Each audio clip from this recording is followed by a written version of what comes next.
Big moves are happening in Enugu State, and it's not just about infrastructure. The newly unveiled Enugu Air is taking flights quite literally, and the state government is on a recruitment mission across Nigeria. If you've ever dreamed of being part of an airline crew, this might just be your shot. The Enugu State government has officially begun recruiting cabin crew members and ground staff for its state-owned airline, Enugu Air. In an announcement made by Dan Wome, the special assistant to Governor Peter Mbah on media, the state is setting up interviews in 3 major cities across the country to attract the best talents for its aviation dream. Here's the schedule. Enugu Oranto Hotel, April 29th, 10 a.m. Abuja Peace Media Hotel, April 23rd, 10 a.m. Lagos, number 7 Oduduwa Crescent, GRA Ikeja, April 25th, 10 a.m. But here's the catch. Only applicants who have been pre-selected and contacted will be interviewed, so don't just show up uninvited. While Enugu Air is gearing up for takeoff, another aviation story has grounded flights in the region.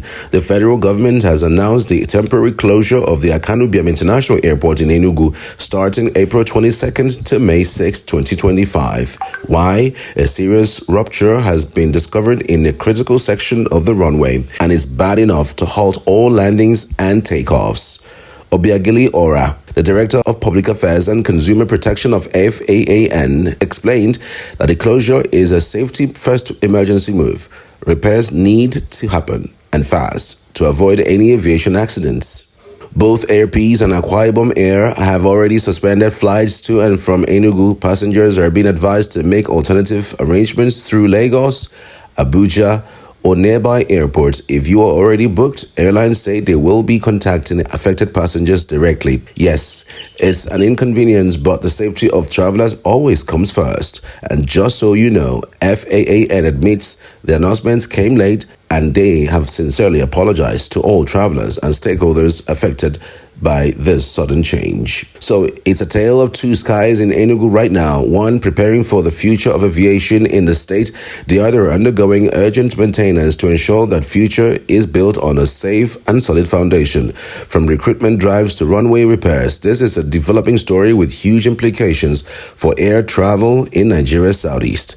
So tell us, would you fly Enugu Air once they launch? And how do you feel about the latest notice of this airport's closure?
people of... So first of all is to, we've come here to commiserate with the family and also to express our devastation. We're just as devastated by his death. And his death is not just a loss to the family alone. His death is a loss to all of us, particularly the government and the people of Enugu State. As you know, our beloved brother and legend, Chairman Christian Chukwu, is a household name that inspired a lot of young people that again represent a lot of values when it comes to sports globally, not just even in Nigeria.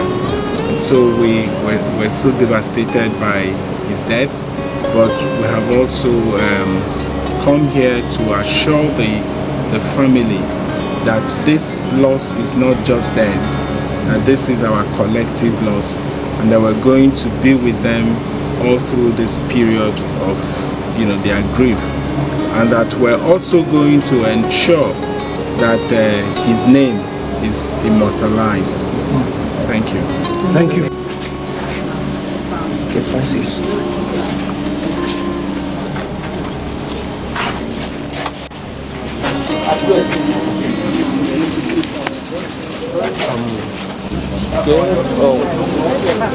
Okay, this guy.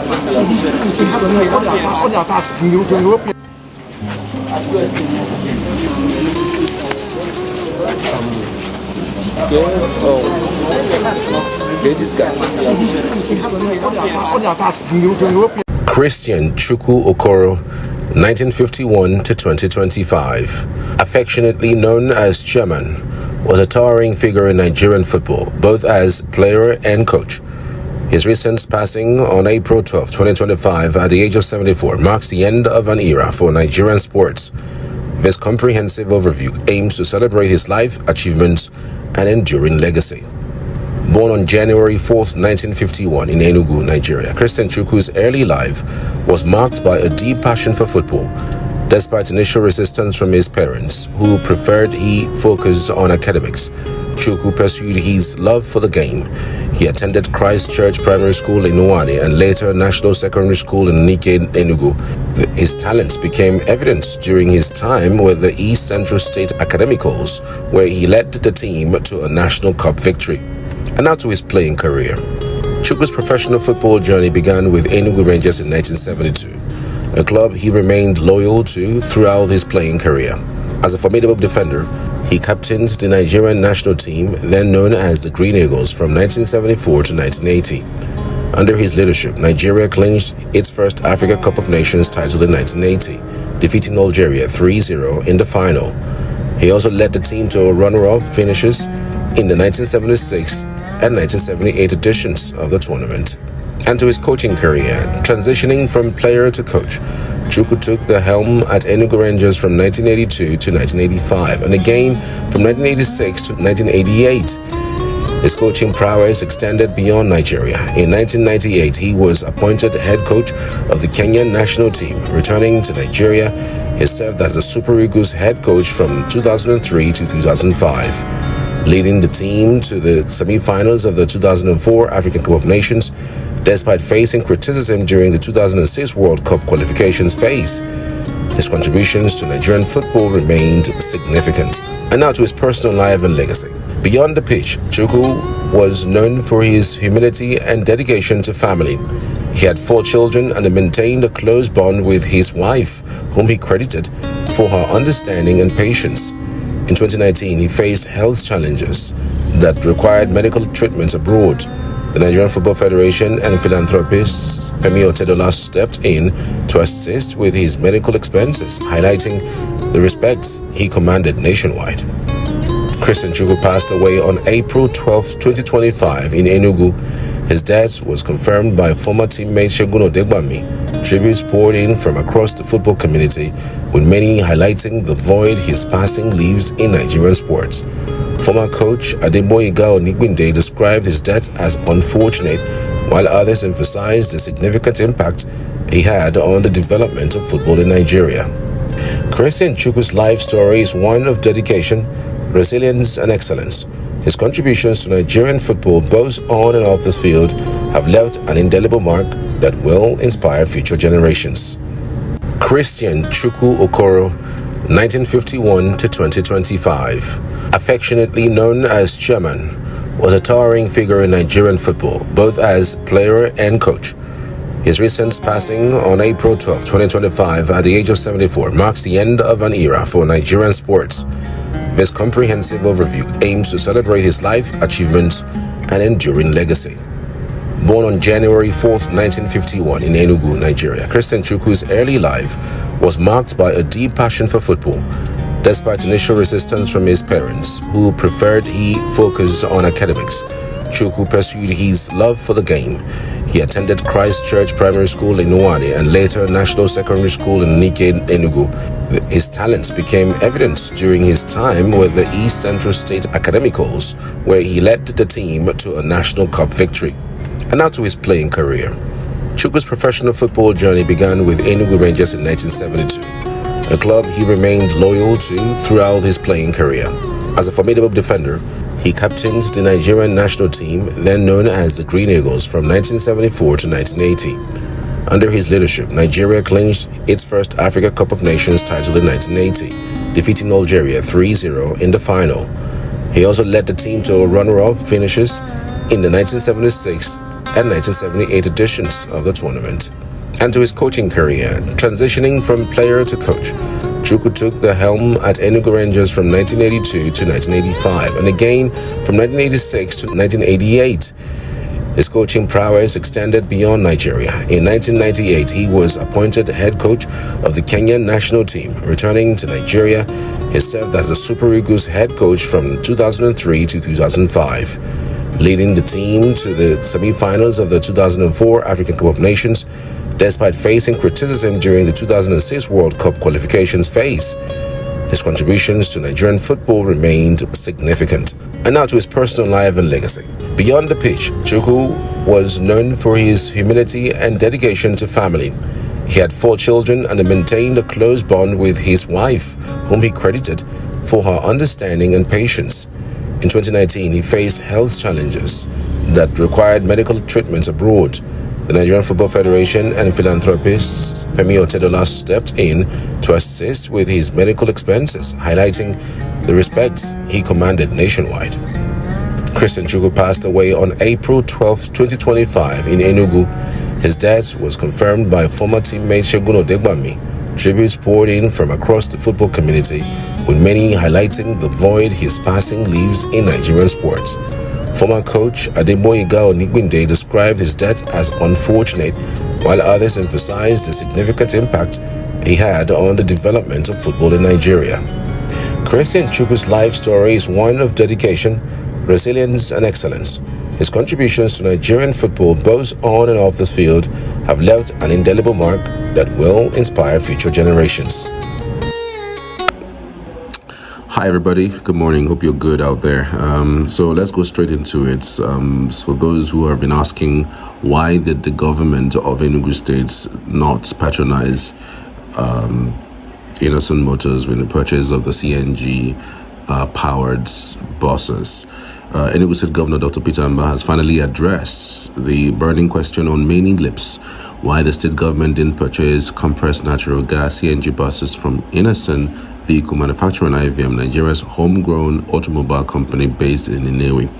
In a recent statement delivered by Prince Josh Eja, he's a special advisor to the governor on research and publications.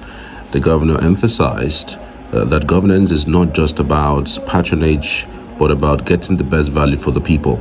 According to him, the decision was purely based on competitive pricing and service quality, a move that he insists is in the best interest of Enugu residents. So let's listen to him. We have to leave it here. Maybe on another day, we're going to talk about Enugu Air. Some people have been complaining about the fact that why didn't the state government patronize Innoson for this kind of CNG buses? Because Innoson produces these kinds of buses. Why do they have to import, that kind of thing. So I don't think we have much time. My producers have been saying that we have just 2 minutes. I don't know if you can speak to that. Just if you have 1 minute to just wrap up. Okay, thank you. The administration of Governor Peter Mbah, let me make it very clear, believes in local content. Because when you look at almost all the projects that this administration is doing, most are driven by local content, local contractors, because this is how you empower your people. And again, the CNG buses, yes, the administration had actually patronized Innoson before, but you also look at we are talking about competition. You don't, there is no economy that will thrive on monopoly. Absolutely. Yes, and that is one of the problems we wanted to have recently in the oil sector. Yes, oil sector. Yes, where a few people to monopolize the market. The market should be open up for competition. So if you know you can survive, you play on. You bring your price, the other people bring their prices, and they compare notes, right? And people who are bringing this investment into Enugu State are also local people, So we don't throw them out because of emotion.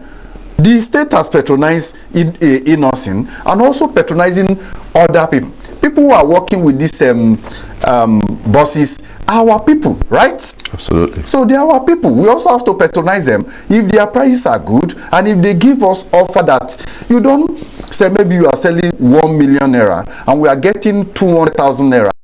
The same product, because of emotion, we go for that of 4 million naira. No, we are talking about a competition. So give us the best, and we patronize you, and we'll be patronizing Innoson. When you also look at some of the security vehicles, you see Innoson, right? So we have heard from Prince George, who is the special advisor to the governor on research and publication. He also clarified that Governor Mbah has in fact engaged Innoson Motors in other significant areas, particularly in the supply of security and operational vehicles for various state agencies, proving that the state is not ignoring local manufacturers. However, critics have raised counterpoints, and they're asking, wouldn't paying a premium to support a local manufacturer like Innoson lead to a long-term benefit such as job creation, increased production capacity, and industrial growth? Well, if you ask me, that argument is very valid, holds a lot of water, and of course sparks a lot of debates. And the question is, should value for money always come before economic empowerment? So what do you think? What's your thought? I will be in the comment section. I would really love to hear from you. Let's speak to these issues, because again, a government, we have a governor who now sees government and runs government like business. I mean, when you are a businessman, you want to go for the best price for what is gained. If person A brings a quotation and says 30 million naira is what I would take for this, person B comes and says I would take 25 million, and maybe person A would produce this particular thing in Nigeria, and the other person says it's going to import the other particular equipment, but it's going to be for a lower price. Where do you go from here in terms of the pricing and what it cuts across and what it entails?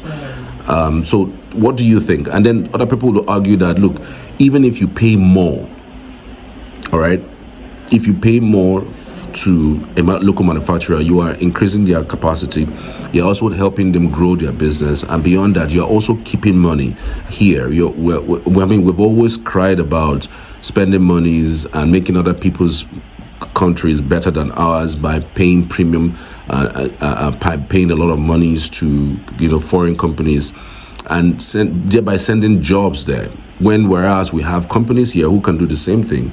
And then when we pay these monies to these local companies, we can then increase our capacity and then grow our economy and then also employ people. You know, this argument has been on for a while now, and it's something that we really need to speak about. So, where is the place of growth for the economy versus cheaper prices? So the questions remain. Should value for money always come before economic empowerment? What do you think? What do you make of it? I want to hear from you, really. I mean, it's something that I'm really interested in what you have got to say regarding this development. Do you think it is right to pay premium to a local manufacturer to grow our economy in the long run, or to pay something lower in order, of course, for something that is better for the state and for, you know, the people of Enugu, is spending much more, you know, or spending less for the same value you would get? What do you think? I mean, there are people who would argue that that was what China did. They said to themselves, look, they are closing down their economy. If they cannot produce or manufacture something, then they don't need it. So whatever they needed, they went as far as making sure that, you know, they produced. So do we have the capacity to do that now? Some people would also argue, does Innoson also have the capacity to produce 200 buses? Have they done it before? And their vehicles, are they durable? Are they better, you know, than these ones that have been imported from outside the country? You know, these are questions, raging questions, and I don't want, when you argue, I don't want you to just face one particular, you know, issue. Now, I've spoken about so many things, the factors around these particular issues, all right? So I want some interesting discussions on this. Let the argument be very interesting. Let it come from a place of greatness when it comes to a proper argument that can hold water anywhere.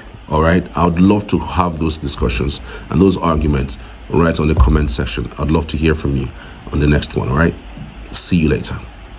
See you in the comments. Sure.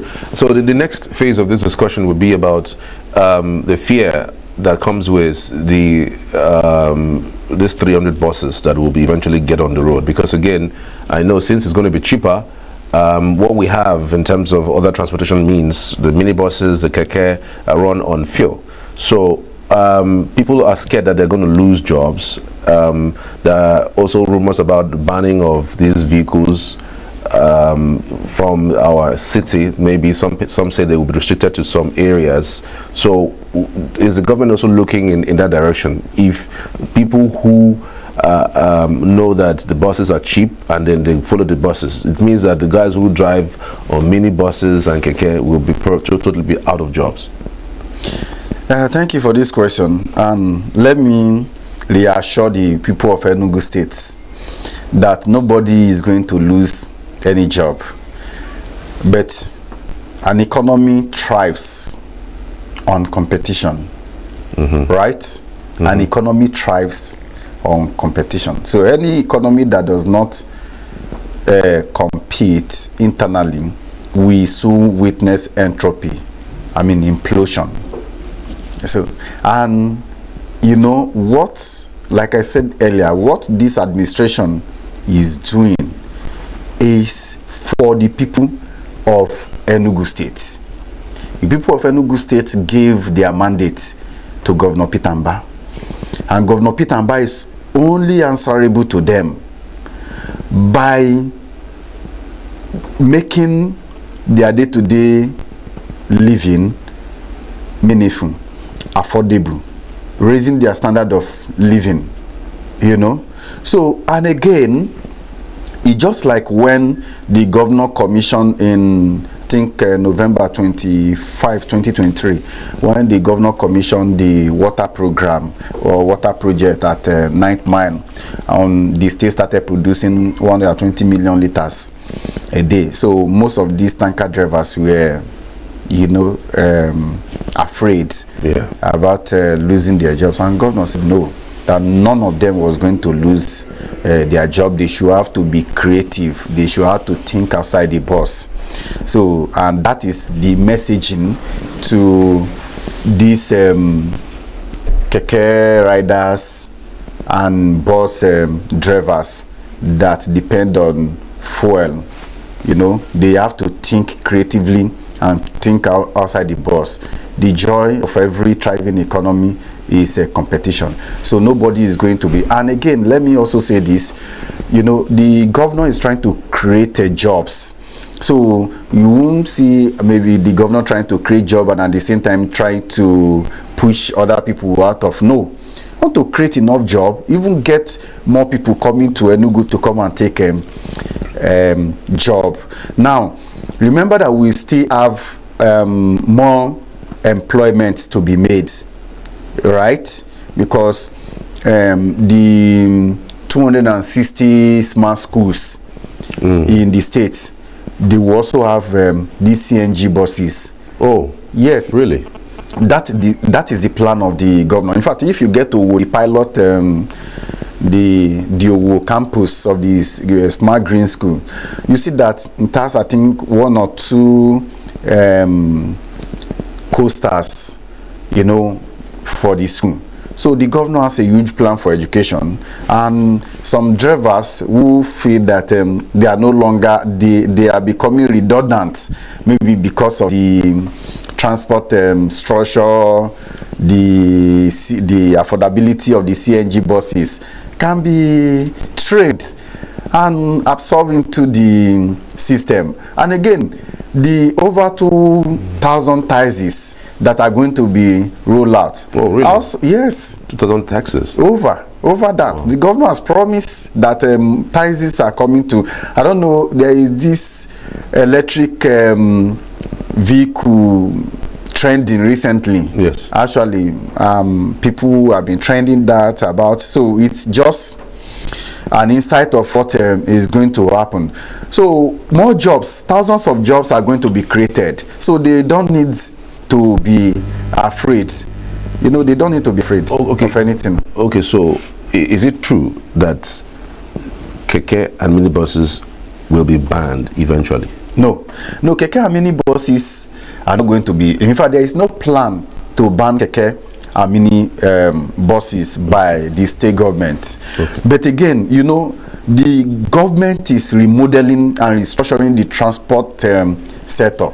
So, and we have trunk A route, trunk B, C, and co. So now what happened is that with the remodeling of the transport infrastructure project, TIP, so keke may ply on certain routes, CNG on certain routes, or taxis on certain routes. So this does not pose threats, you know, to business of keke and minibuses. Okay, so they will be restricted to some road routes. When you if you travel to United States of America, or even say Russia too, because Australia, just measure, you see how the transport system works. The transport systems are. So that is what the governor is bringing down to Enugu. There is going to be sanity in this transport system. So when you are going to maybe from this place to Independence Layout, you know that this is the vehicle you are going to board. You know, when you are flying inside the street, you know, okay, this I'm going to board keke from. So everything is going to be streamlined. Okay. So there is no need keke riders or bus drivers being afraid. No. Governor has assured that they are not going to lose their jobs, but again, they have to be creative, you know, in the way they do something, because we also need them. They are people, and we want them to thrive so that they can bring take food to their family. So if they are banned, where would they go to? So there is no plan to ban them, but again, there is a restructuring on ground whereby each of those vehicular system will know where they will apply. Like take for instance, when these Okada guys now, you see that they have their own routes. Yeah. You know, they operate somewhere. When you get to 9th Mile, you see them. When you get to my village, you see them. When you get to some part of MNA, you know, you see them. And I don't want, when you argue, I don't want you to just face one particular issue. Now, I've spoken about so many things, the factors around these particular issues, all right? So I want some interesting discussions on this. Let the argument be very, very interesting. Let it come from a place of greatness when it comes to a proper argument that can hold water anywhere. All right, I would love to have those discussions and those arguments right on the comment section. I'd love to hear from you on the next one. All right, see you later. See you in the comments. So the other day, the government was talking about rehabilitating and reconstructing the 141 roads across Enugu State. Ones that are dilapidated, the ones that not being constructed. It's a mixture of the whole thing. You know, a whole lot of persons were saying, "Oh, it's one of those things that they say now. They will say they will do one thing and at the end of the day, they don't do it." You know, I laugh at those people. You know why? This is the only governor so far that would even come out to explain to you why there are certain things that he has not done that he promised to do. One of the examples, of course, is the water thing. He promised 180 days, but it happened that he explained. He explained because it's not like it was a town hall he explained or it was somebody else. He explained to people who cared to listen. I mean, I hosted a Twitter space where I asked him that question directly, and other people even asked him the same question. How come your 180 days is now becoming 300 days? We haven't seen any water. But he explained that nobody can say there's not been effort to say, okay, there's something like that. There has been effort. In fact, at some point, we're even confused. There's sometimes that the construction of road the construction of the pipe, the removal of the pipes and refurbishing and then changing of the pipes would be, interfering with traffic. You can imagine the roads now that we are complaining that is even tiny in Enugu now becomes tinier when you have to dig out the pipe and replace them. This is only governor that explains to you what happens and why he has not done what he is supposed to do. But yes, thank God that the pipes, we are getting to a point where we would finally get to the water into every home. But again, it's past 180 days. He said the construction is still going on. At least we can see that it's happening. It's not like, oh, it is going on and we cannot see anything. You guys have not come to terms of the fact that this guy is not your regular politician. The only political appointment that he's ever held in his life is the one that Chimaroko gave him in his first order as commissioner for finance.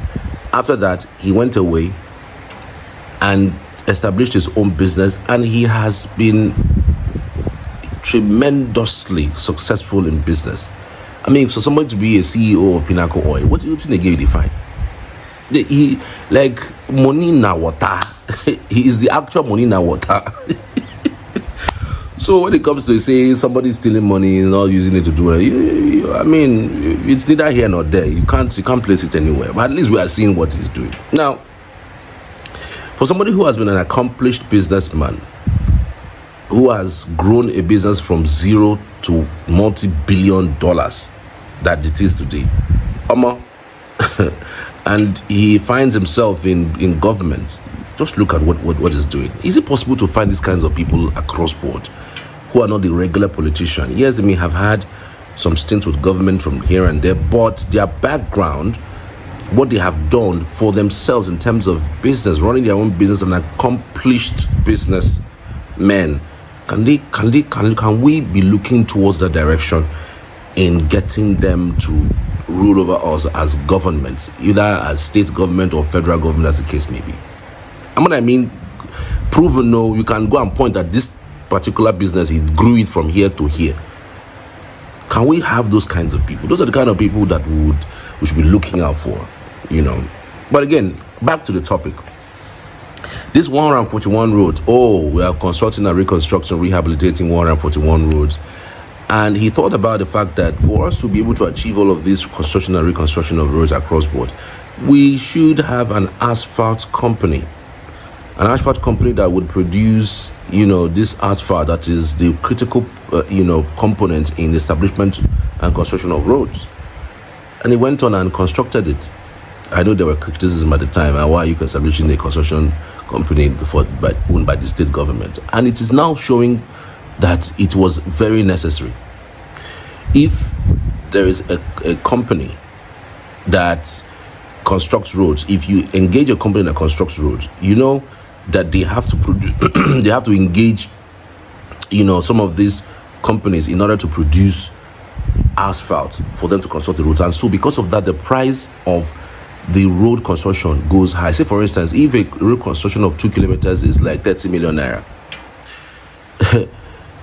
with this particular asphalt company in Enugu, the road construction that is costing 30 million naira will be reduced by half. Will be like between 10 and 15 million naira. Remember also that this particular road construction asphalt company belongs to the Enugu State. So whatever is saved from that, it will still keep it within the state. So it's a win-win situation. I mean, there's no reason for you to now start running from one place to another.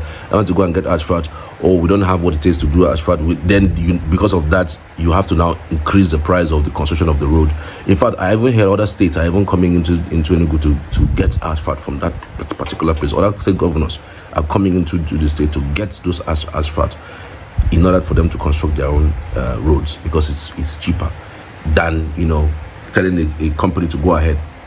So when you negotiate with a company and say, we're producing the asphalt for you, all you need to do is to get manpower, get this, get that, and get the asphalt done. The construction of the road will be far better. I mean, if you need to replace something, the thing is within the state. And look at where we are today. So it is easy for somebody to stay where they are and criticize, and it's also easy for you to look as an individual.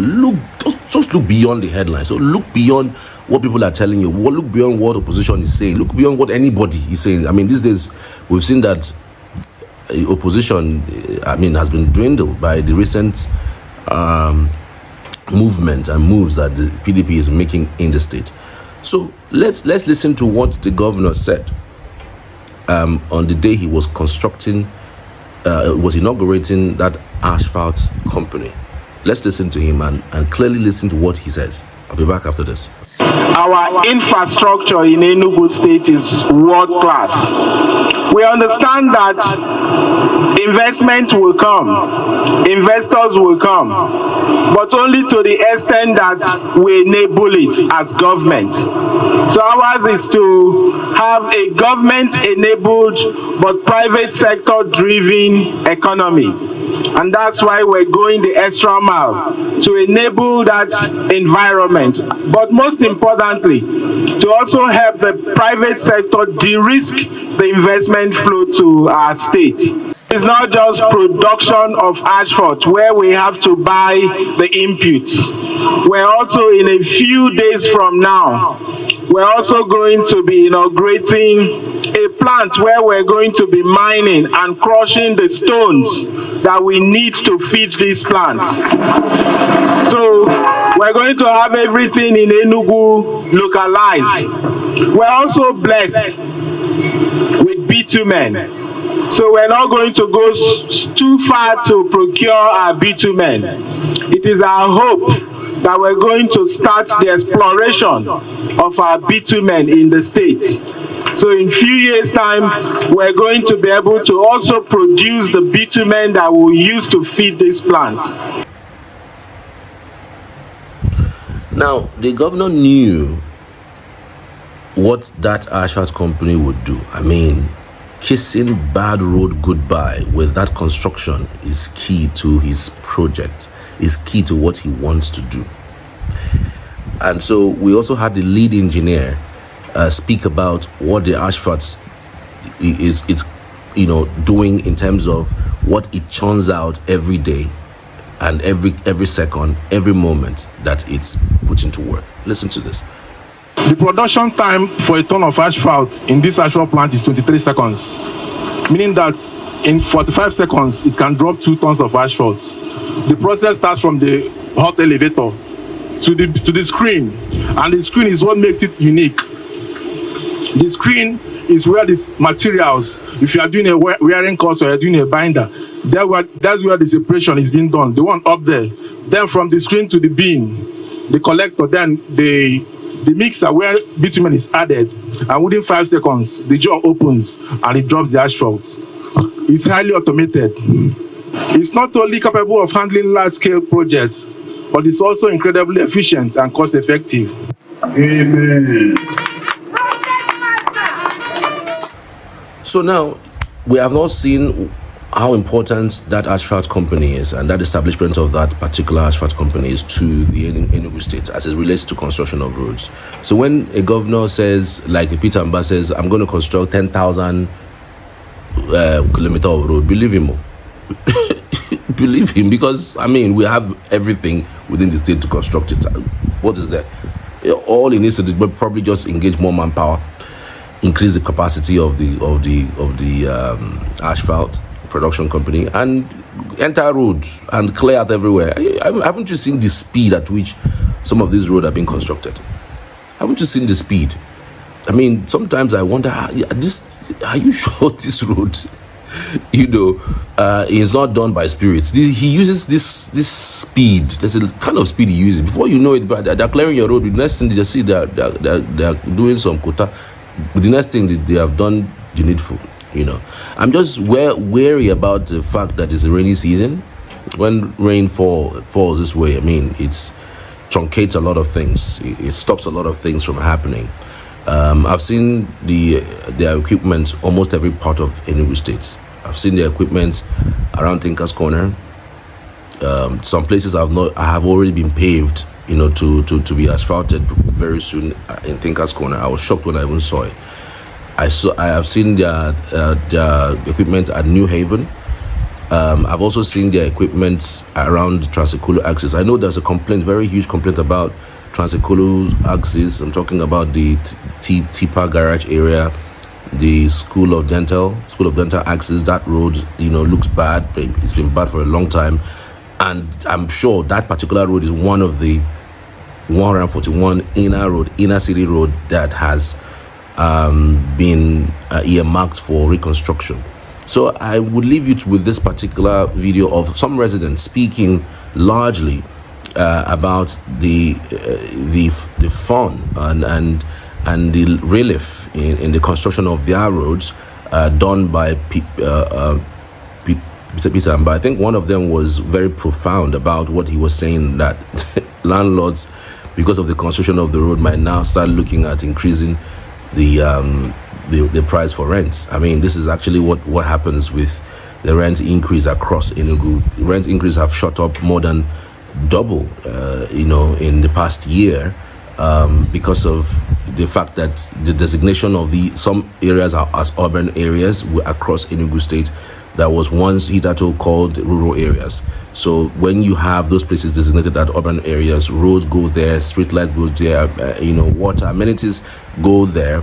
And so because amenities go there, landlords who have properties around those areas, start shooting up their prices. And of course, there's always a deficit for housing. There's a huge deficit for housing in Enugu State. I can't even say it's just for Enugu State, but for Nigeria as a whole. Housing deficit is tremendously on the high side. The ones that are available are too exorbitant, and the ones that you can afford are killing you. They're increasing their rents almost every day. So I think that's the one thing that the government is going to do in that direction. I hear about the bill in the State House of Assembly that has passed second reading. I'm sure that I've had stakeholders who have come out to speak on that housing bill, which has gathered a lot of reaction, stating that it's about time to regulate this housing thing. I mean, it is just about time, so that we can actually have people who would not just come into the state to live, but also come to the state to invest. Anyways, let me know what you think in the comment section. I'd love to hear from you. Share, like, subscribe, and I'll see you on the next one. Thank you for watching. You don't need to know anybody in government for the road to your home or your houses to be paved. You don't need to come to government house to get your roads paved.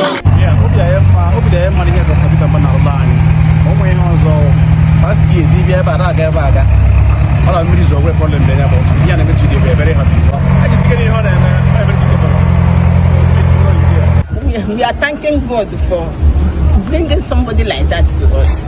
You know, looking at some Paulina. Personally, looking at some Paulina too much. I am Mr. Godgiver Nyebunam. I'm walking along the street called Nanka Street. I'm a Ganebita by profession. I'm so more excited. The governor is trying so much. This street, we are here now. For centuries, they have not touching it. Any government, Mana Governor Peter Mbah has take it on him that he will walk every look and corner in this new heaven. So, with what I'm seeing, the governor, I see it is trying.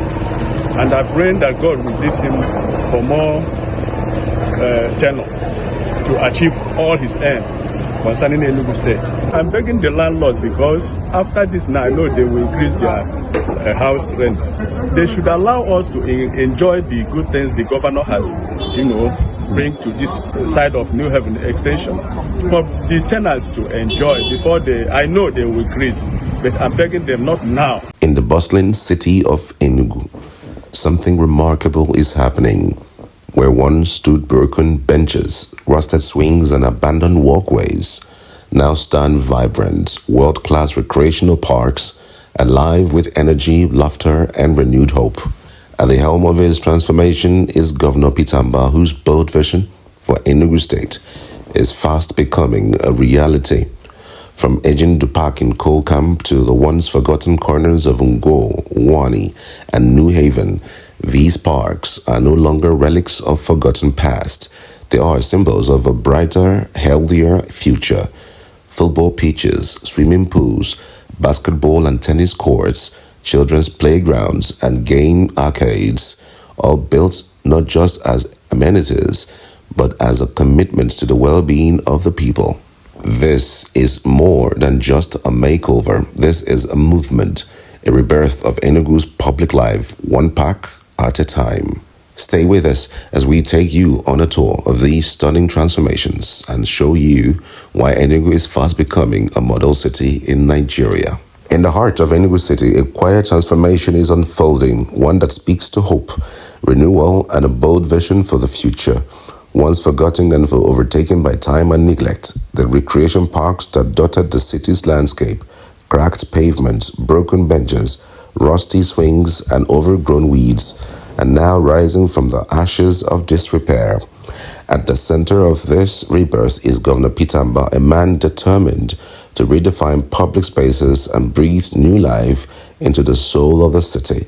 With focus, intent, and unwavering commitment, he has embarked on an ambitious journey to revamp and modernize some of Enugu's most iconic yet neglected parks. Take Enugu Park in Kokam, for instance.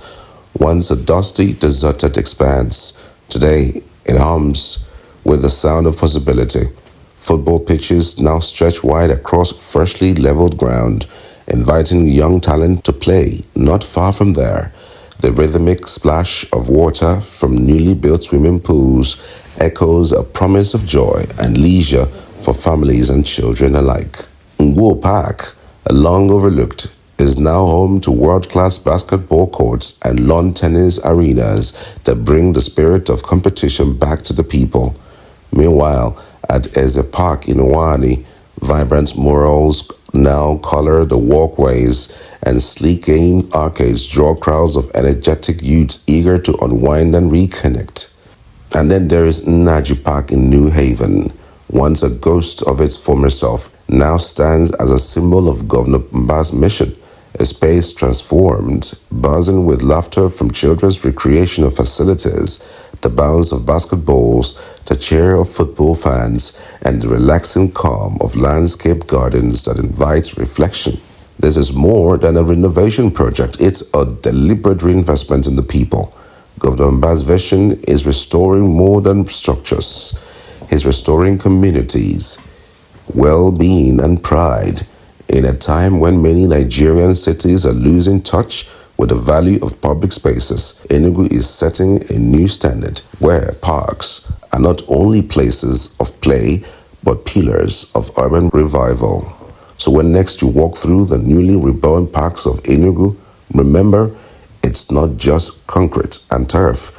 It's a testament to leadership that sees beauty in the broken and chooses to build again. Let's take you round on a major tour of some monumental transformation of Enugu projects across the state. Remember to like, share, and subscribe to this channel. Would always love to hear from you. Thanks for watching. Okay, guys, welcome. Just straight to the point. I'm pained, really. I'm pained. 3 gallant policemen killed in their prime.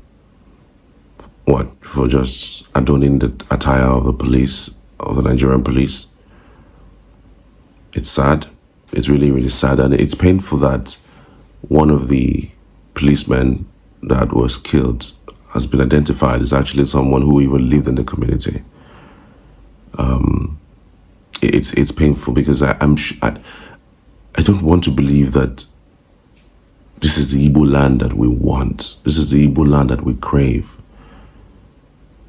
An Igbo land that we would turn against the security agencies that is paid by our own monies to protect us. I don't want to believe that. I don't want to believe that, guys. Like, it's terrible. It's terrible. To even put it in context, this is more than 24 hours since that happened. I was actually waiting for the police to release a statement regarding that. The police hasn't said anything. Do you know what it means to not just kill a policeman in America or in the UK or in Germany, but also set their vehicle ablaze? Do you know what that means? See, they will find that person. In fact, within minutes. Because where are you going to? Everywhere is wired. Where you run into? They will get you. You don't get who you be. In fact, that's the reason why most people don't commit crimes abroad. Because when they look at the repercussion, they are going to be caught. You know, the only people who you will see that they have given themselves to crime is, okay, even if they catch me, no problem. I'm going to do it and then get and pay the price. But it's hard. I mean, by the time we think of, see, if I do this crime now, they will catch me. You won't bother. You wouldn't want to go into doing crimes. You know, because you will be caught. They will chase you to the ends of the earth and get you, and you pay that price. No, it's not like you have big man up there or somebody will come and help you. It doesn't exist over there. I really don't know when our police will get to that point. But it's so painful. It's so painful. We cannot be that youth. Igbos are better than this, frankly speaking. And if you want to trace it a little bit, you can trace it to the recent history, of course, of what had happened. Nnamdi Kanu under Buhari raised an alarm of marginalization, and at the end of the day, it got into incarceration. Oh God! I mean, that if you like, it's paining me that like I followed this story meticulously. Something that would have just been amicably done, like amicably discussed over a cup of tea. Young man, what is your problem? Oh, you are marginalizing us. You have to balance your appointment. And then the man goes, okay, I've heard you. Balance the appointment. Do you know it shuts out Nnamdi Kanu completely? If Buhari did what he was supposed to do, appointing people based on meritocracy, Nnamdi Kanu will be shouting. In fact, it is even Igbo people that will be shouting him down. But you complain, and then instead of you to solve the problem, then you make matters worse. And I wonder, what sort of leaders do we even have? I thought leaders were supposed to be listening to the people. And then it led to the death of his parents. It led to the death of the attack on his home, and then he got rendered back home. God, he's still been incarcerated. What did he do? Wanting a fair play. Fair play. Anyways, I'm not going to water this down, but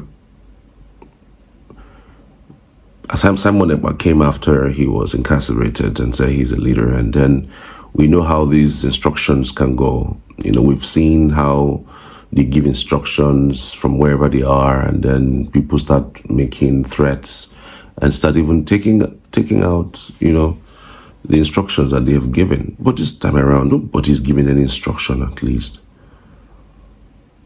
Nnamdi Kanu is not giving anybody instruction to go and kill policemen, to go and kill security agents. Simon Ekpa is also not doing that. The last time we checked, we don't know the extent of his case with the Finland government. At least the one that we can see, the last time that Nnamdi Kanu had any meaningful court order, it was the courts dismissed the suit against the federal government, or the suit by the federal government, and said that because he was internationally rendered, the fact it was the end of the case.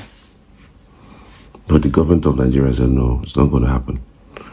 And I dare say, why is this still being held? Anyway, like I mentioned, I don't want to, rehash that history. I just want to focus on why are we getting into this cocoon, this trap of killing Igbo.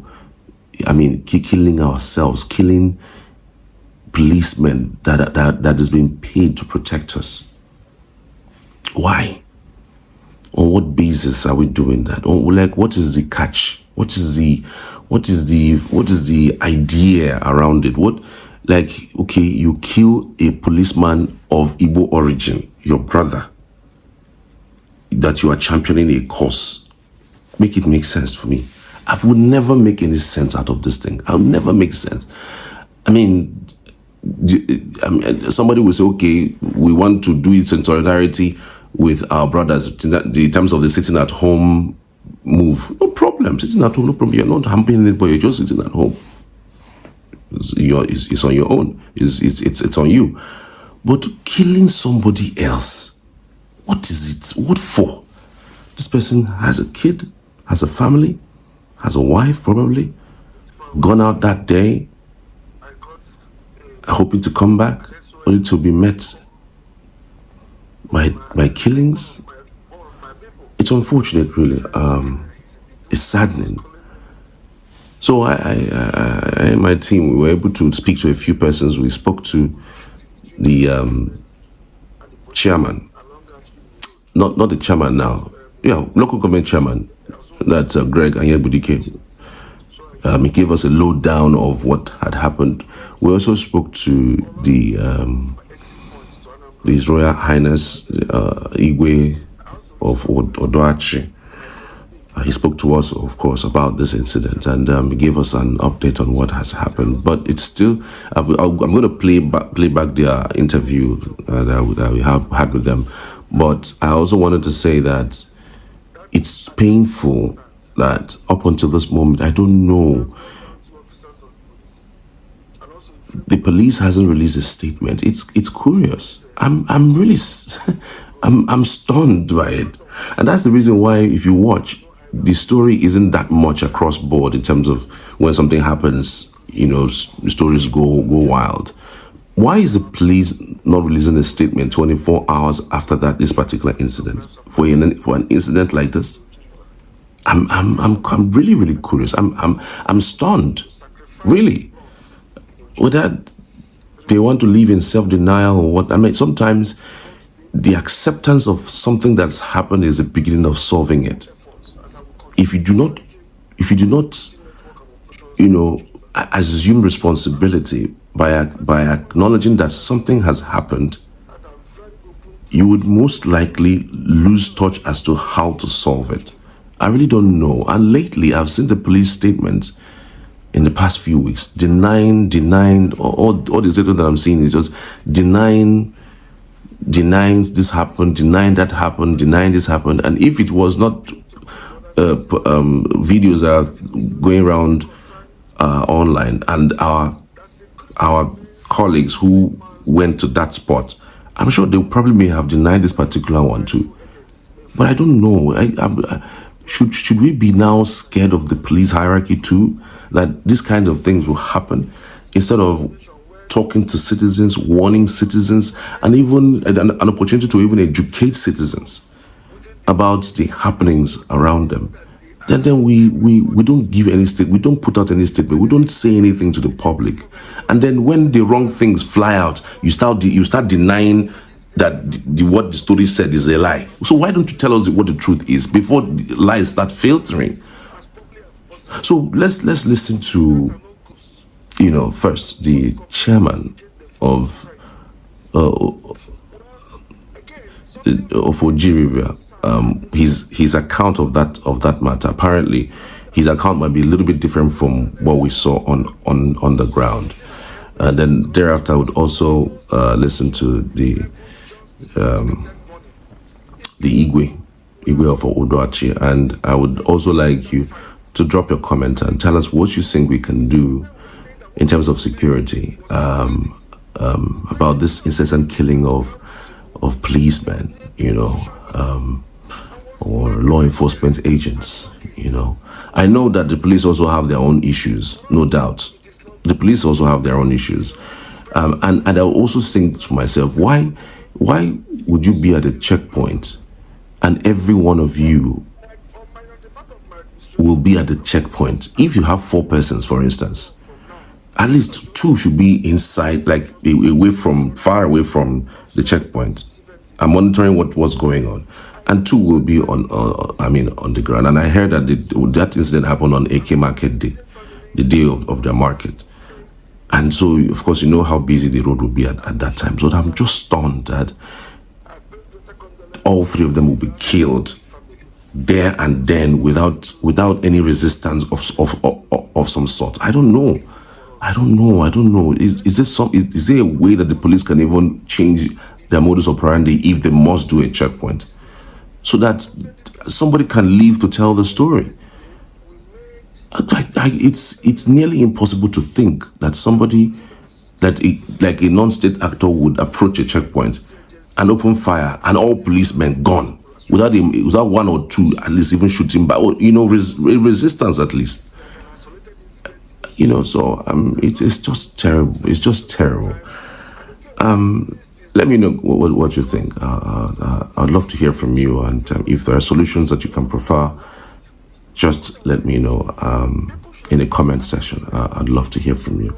Like I said, the chairman of OG River, Greg Ayembudike, told us a few things about what happened, and then we also had the Igwe for actually giving us an insight of what has happened. Thank you for watching. See you in the next one. Following the developments in OG River, we have the chairman of OG River local government area, Greg Ayembudike. Good to have you. Good morning. Thank you for joining us. Hello, Greg. Can you hear me? Yes, I can hear you, sir. Good morning to you. From your end, I'm sure you must have been briefed about this development. What are you hearing? Okay. About after 10 in the morning, just before 24 hours ago, I got an SOS call from one of my people. He says that he's in the bush, as he was calling me, that they have shot down criminal elements. There's an ongoing shooting between criminal elements and the police along actually the road towards Ozoda Market in Achi. So I immediately mobilized security agencies who promptly blocked the Ola Abugas and my exit points to Anambra and to Abia States. I also reached out to my colleague at of local government. I called the local government chairman to block out his own end. I also called the former House of Rep member for Honorable Cheezy Chukwu to tell his people to block out their own end. That is at that same instance.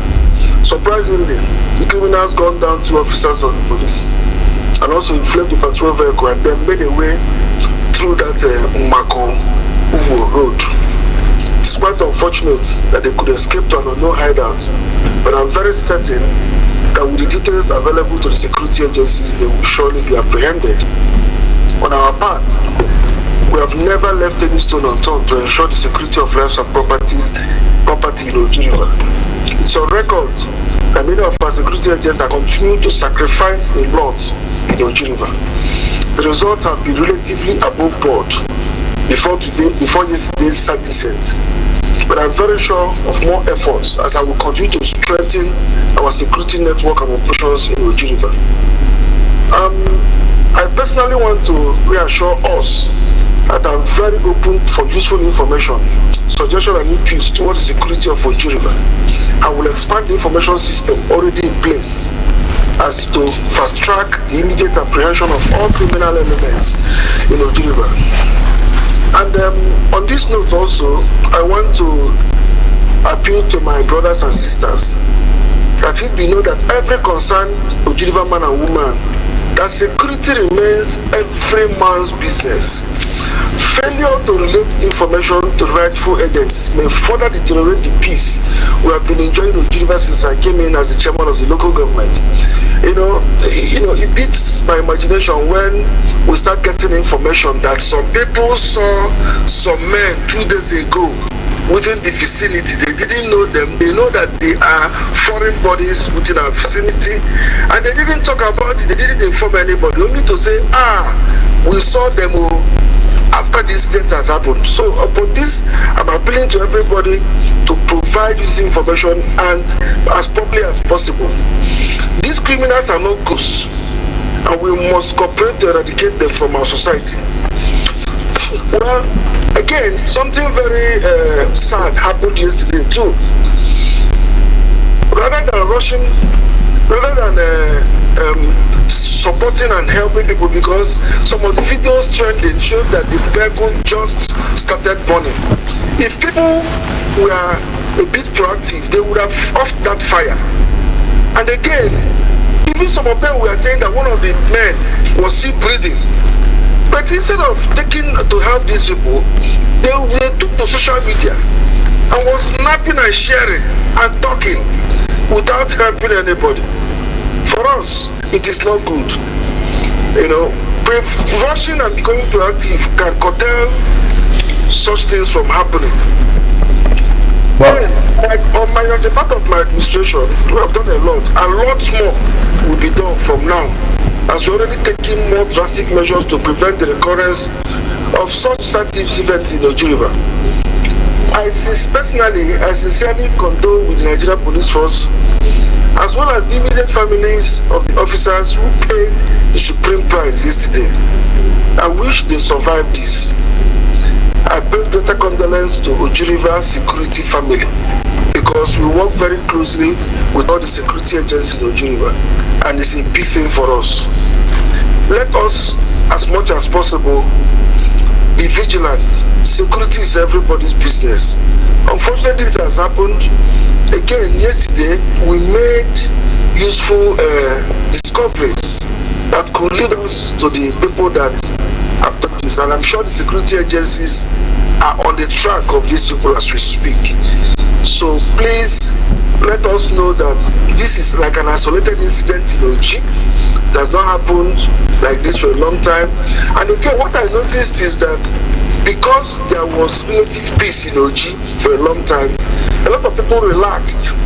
Otherwise, people should have been attentive enough to know that some people they saw in the community the previous day, and they saw them.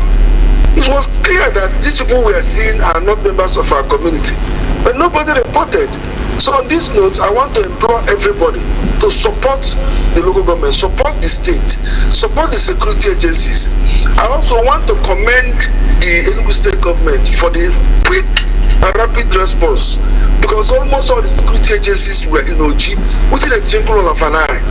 And like I said, they've made useful discoveries and they're on the trail of these assailants. And we will not rest until we make sure that they are brought to justice. Thank you very much. All right, Chairman Greg, but I just wanted to ask, are you aware of this particular checkpoint in that axis? Are you aware that it comes there every Thursday? What's the level of collaboration between the local government and the police? Do you think that, I understand that also in that local government we have a security group, Archie Security Group. Are you aware of this particular group? To what extent do you engage with them with a view of, keeping the place secured?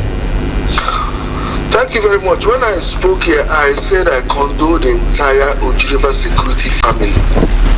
We have strong collaboration with not just Archie Security Group, INI Security Group, and other security groups. We have so many security families that make up the entire Oji River security family. And we are aware, in fact, everybody, like when I was talking about the people I activated everybody, including Archie Security Group. And now, when you talk about being aware of the checkpoints, I think it's marks of blame game. And the major blame, if it's going to go, is to go to all of us, because especially those people that saw these people and never spoke. When a police checkpoint is not something I go to check all the time, but again, notice it also that police is not a spirit. Policemen are not spirits. It is the collaboration of the people that we use to support security and achieve the successes that we have achieved in the past. So it's not about whether they mount checkpoint there or not. We have an incident here. Let us focus on the solution. The local government is focusing on the solution. Meanwhile, earlier I heard somebody say we lost 3 men. I don't know where that came from. But I believe the security agencies in the state, they have their channel of giving out information to the public, and people should actually not insinuate. Because in the social media, while we have a lot of good information and good people in social media, we also have the mischiefs that lurk around in the social media. So as I speak to you, we are a security family in Oji River, and we all work together. I've spoken to the Archie Security, the head of Archie Security outfit. I've spoken to him. I've spoken to the INI. I've spoken to others. We've spoken to the neighborhood. We've spoken to forest guards, the police, the army, the DSS, and we appreciate the crack squad that came, the anti-kidnapping, the SWAT, the crack squad, the anti-call. All of them were in OG yesterday. So who is not appreciating what these guys are doing? Who wants to blame? Start controlling blames. Like I said earlier, we appreciate useful information to us that will help us solve this problem. We will not appreciate people guessing and lying at the same time. Please, if anybody has any information or any solution so that we forestall this kind of happening in future, let that person come to me or go to any of the security agencies and relate the information. Thank you, sir.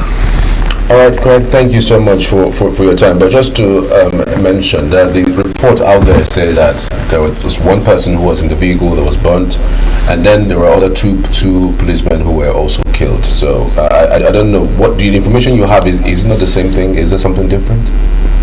I'm sure the police has information outlet through which you can also get exactly what happened. Because that person, let's follow up the right channels of communication. I'm the local government chairman, and I cannot speak for police, I cannot speak for the other security agencies, but I'm speaking because we are also in charge of the vigilante, we're in charge of the forest guards, we also coordinate Archie in another security, local securities. But for the police, which is a federal agency, and other agencies, please let's follow the right channel to get the right information. Thank you. All right. Thank you so much, Greg. We truly appreciate it. Thank you so much. Yes. That was Greg Ayabrike. He is the chairman of OG River Local Government Area, giving us his own side of the story, how it's happened, and it's so unfortunate how these persons have escaped. But again, you know how these things are. The police will be on their chase right now with a view to holding them or, bringing them to book about this incident. Emmanuel Tawase, you are the man on the ground on this particular day. I mean, you have heard a whole lot of explanations from the security watch. We've heard from the local government chairman. We've also heard from the Igwe in that access. How do you unpack this? As you mentioned, in fact, that the 3 persons who died, did you see them, or was it, a second-hand information that you were giving us? All right, like I mentioned earlier when I started, I was at the scene, but the security agencies who were already on the ground prevented us. We were very close, and by the time we were arriving, the bodies were already being removed from the scene. How many bodies did you see? They were in the Hilux van covered with leaves, so you could not actually ascertain. But the people I spoke with who were in that area when it happened, if that video can be replayed, you will see that somebody I was talking to, he said he was at the approaching the checkpoint when he had gunshots and started coming back. So at the process, 2 men were gunned down, then one who was in the car was caught up in the flame, and the security network person, the first person that spoke, also confirmed this incident. So I don't know where the disparity is coming from, but so yesterday when I tried to engage with the chairman, he didn't clearly state that, but with what I got on ground with the people I spoke who witnessed this, that the number remains 3, and witnesses who also saw that happen has also confirmed. But it's not a matter of whether the number is 2 or 3. The incident is quite sad, and it shouldn't have happened in the first place. Thank you very much, and good morning once again. My name is Igwe Sunday Azamana Ora. I've been the second executive, the first of Adwachi. I'm the chairman and Traditional Rulers Council. I want to introduce myself. This incident of yesterday is a total embarrassment to the entire local government, not only Achi in particular, because yesterday was our Eke market day, our prime market day, and this incident happened in the market. Shows the boldness of the people and the intruders. One, that we have a network in Achi, which is called Security Network. And we kind of try to put all the security measures in this, to avert something like this. But to my greatest surprise, the whole thing looks like it has collapsed. One, we have barricades in all the entrances and exits of Achi to be able to check such incident, to be able to deal with it. But this thing that happened yesterday shows there's a lot of lapses in our security network, and it's very, very embarrassing. I've been able to discuss with the people about the chairman and then the security manager.